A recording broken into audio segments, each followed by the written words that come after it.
Сemiz аялдар бар. Фитнес залга чыгып, арыктайм деп, чуркайм деп, ошо арыкташ максатында арыктоону баштаган 100 аялдын 92си кайра эле эски весине келип алат экен да, туруктуулук жоктугунун айынан.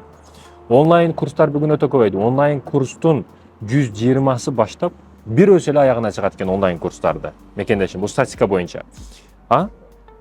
Спортту баштаган 100 адамдын 80и спортту 3 айга жетпестен таштап коет экен.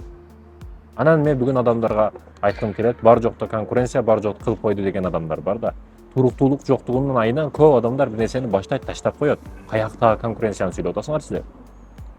Конкуренциянын өзү жок бүгүн. Кайсы пойлага кирсең бүгүн баягы тегерменге түшсө тирүү чыгат, ун менен чыгат деген маселе бар го. Тонна жүк, фура жүктөр менен чыгып кетсең болот. Кайсы пойлага кирсең, медиа тармакпы, бизнес тармакпы, бардык тарамакка кирсең көп нерсе кылып койсоң болот. Жеке өзүң үчүн, өзүңдүн карманың, чөнтөгүң үчүн, сейфиң үчүн, дүйнө үчүн, Кыргызстан үчүн көп нерсе кылып койсоң болот. Биз качпашыбыз керек да, чоң проектилерден, чоң иштерден качпашыбыз керек. Тескерисинче барышыбыз керек, аралашышыбыз керек, кылышыбыз керек ошол нерселерди.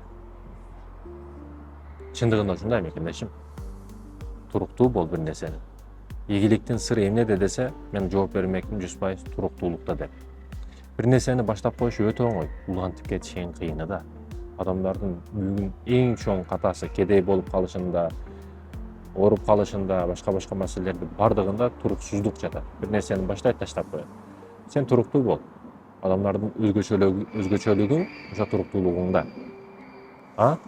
Канча ишти баштадың да, өзүң эле сурап берип көрсөң, ушу жашыңа канча ишти баштап, таштап койдуң.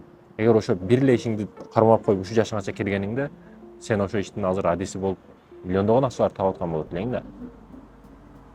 Кээде билесиң, ушул ишти кылбаган экенмин да деп өкүнүп ойлонуп отуруп каласың. Чындыгында ушундай, кылганыңда сол болот эле. Бирок азыр дагы кеч эмес.